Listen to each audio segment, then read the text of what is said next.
Company's name means truth, J-U-N. And we're founded on the principle that advertisers have the right to know where their ads are running at all times. Crazy concept, right? We have two products. One aggregates millions of users for long-form video, so 3 or 4 minute videos, and we promote them on premium publishers, so native, big, colorful native placements. The other one's a traffic-driving product. We drive unique users at scale on mobile, on desktop, and on tablet. And we back everything up with a promise. 100% viewability, 100% brand safe, 100% opt-in, or we refund the entire price of the campaign. So, I mean, the focus of today, and you guys have had a great year, by the way. So congratulations. Thank you very much. It always makes me happy when people with such great integrity are successful. So well, thank it's you. Awesome. Yeah.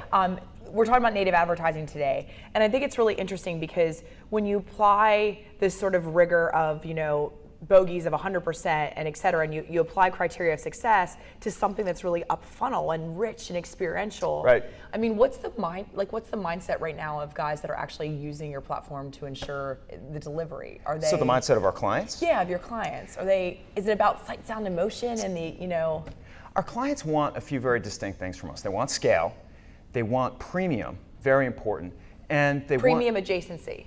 Correct, okay. Correct. They want to know that they're not running in places where they don't want to be. In fact, they want to know that we're putting them in top-tier publishers. And so we have spent a lot of time and a lot of effort directly integrating with publishers. And most of that effort these days is on mobile. So we spent 2012, for instance, on building an SDK. It's a tiny little piece of code, right? It's 75K, it's less than a megabyte. And that enables us to integrate into mobile apps because that's where the audience is. An SDK is a software developer kit. Software development kit, right. Yep. So if you and I had a mobile app and we had 2 or 3 million people, it's very hard to monetize that. It's kind of like the music industry where everyone wants to be signed to a record label, very few people aggregate that audience, and it's difficult to monetize it. We enable those publishers to monetize it by putting Fortune 500 brands in a non-interrupted way right into their app. So given that we're still at this place of sort of you know, lack of liquidity in premium video, I think everybody just kind of agrees to it head nod. We don't debate it at all. How does that, what do you think the long tail effect is for, and when I say long tail in our world, it's 18 to 24 months, right? Mm-hmm. For native advertising, because adjacency to your point is so important, but if you have a shortage of supply of those things with which to align, right. What does that do to the medium? Well, I think the medium is due for a comeuppance, honestly. As it becomes more and more transparent, I think the whole structure is going to have to change because, as you say, there really is a shortage of quality content. And I've been talking with some of the big publishers around here who say, you know, we're one of the few people that can really deliver quality video in front of which advertisers can advertise, or around which, or right. Adjacent to which. So I think that right now, the whole business is kind of getting away with it, where you'll build a plan for a client, and the client will see some of the big names, but they won't know the little names. And I think that's going to go away. And we're very big on, if you do work with June Group, I will show you exactly where you're going to run. And if you don't like 1 or 2 of the apps or 1 or 2 of the sites, you cross them off the list. But that list is the list.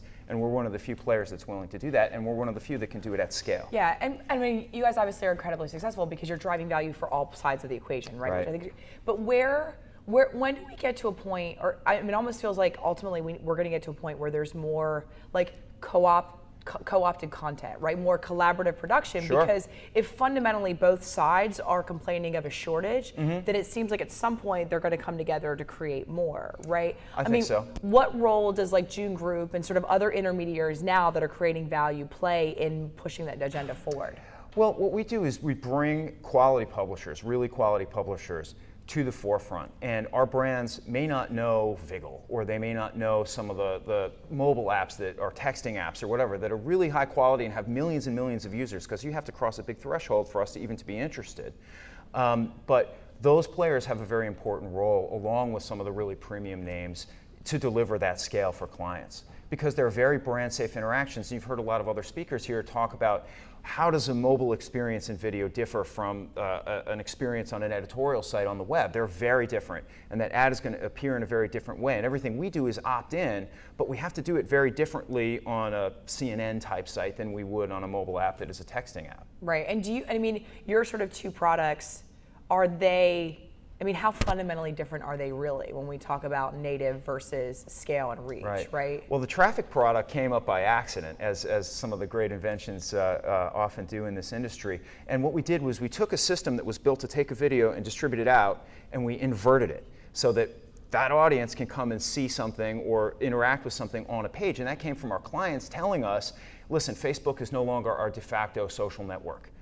Well, those tools are ubiquitous now, so brands are becoming publishers. So if you're Coca-Cola.com, you're putting a lot of content on your site. You want people coming to your site. You don't necessarily want to send them to your Facebook page. Right. And that was the demand we were getting. And so we took our whole process and we changed it so that people can be delivered right to a site to have an experience right on that brand's own property.